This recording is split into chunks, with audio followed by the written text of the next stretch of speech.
Bonjour à toutes, alors je vous retrouve cette semaine pour un tuto nail art au one stroke aux couleurs assez vives pour donner un petit peu de gaieté dans ces journées un petit peu tristounettes avec la nuit qui tombe très tôt.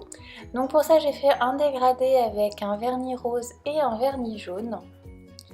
Donc j'ai fait un dégradé express sans mousse, donc après avoir appliqué ma base, j'applique directement une bande de vernis rose d'un côté de mon ongle et une bande de vernis jaune de l'autre côté, et sans attendre que ça sèche, je viens fondre les deux couleurs entre elles.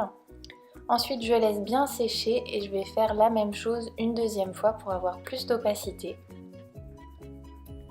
Donc là je fais exactement la même chose avec le pinceau directement du flacon, je fonds les deux couleurs entre elles. N'oubliez pas de bien essorer votre pinceau avant de le remettre dans le flacon, hein, sinon ça va salir tout votre vernis. Donc c'est pas un dégradé parfait, mais pour faire une déco par-dessus, ça suffit. Au moins vous ne vous embêtez pas à nettoyer les contours, puisque c'est vraiment pas salissant du tout. Ensuite je prends deux couleurs de peinture acrylique, donc j'ai choisi du fuchsia et du blanc, ainsi qu'un pinceau plat carré à one stroke. Je trempe moitié dans le blanc, moitié dans le fuchsia, et je vais venir tracer des pétales.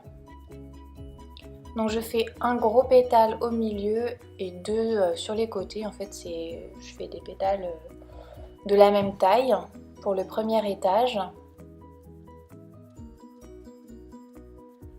J'essaye de donner un petit peu de mouvement à mes pétales pour que ce soit un petit peu réaliste et un peu plus vivant.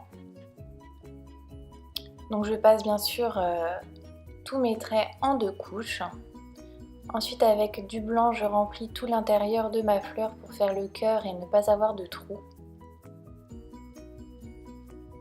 En attendant que ça sèche et de passer au deuxième étage, je vais venir faire mes autres doigts, donc exactement de la même manière. Après j'ai pas agencé les fleurs de la même façon sur mes doigts, parfois j'ai fait des moitiés, des quarts, voilà, c'est vraiment selon la place que vous avez sur vos ongles. Vous n'êtes pas obligé non plus de faire tous vos ongles, hein, juste en accent nail ça peut suffire. Donc là je repasse encore une petite couche vite fait parce que je trouvais que c'était pas assez intense.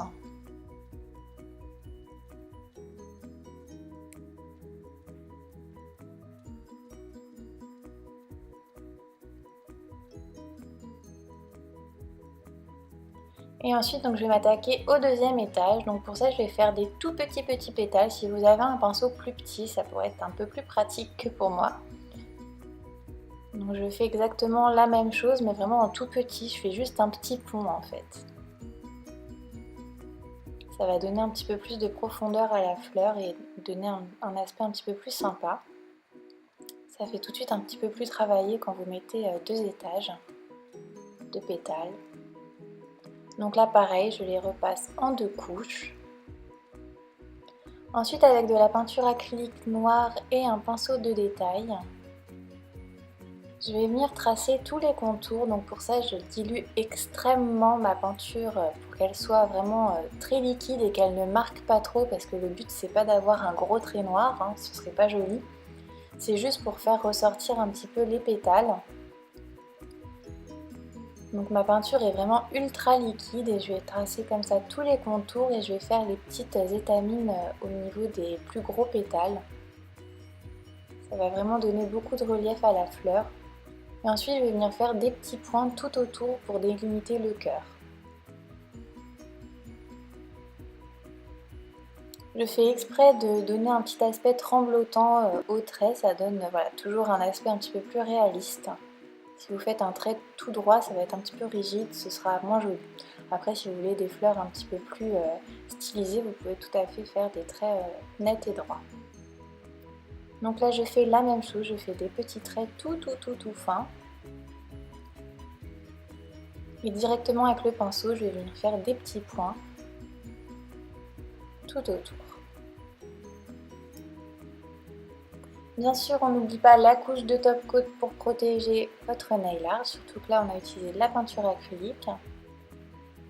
Donc j'englobe bien tout mon ongle, je n'oublie pas également de border la tranche pour éviter que l'eau ne s'infiltre et abîmer trop rapidement votre motif. Et voilà, ce nail art est terminé, j'espère qu'il vous plaira. Dites-moi ce que vous en pensez dans les commentaires. Moi j'ai bien aimé le porter, je trouve que ça donne un petit peu de couleurs dans les jours d'automne et d'hiver là même qui arrivent.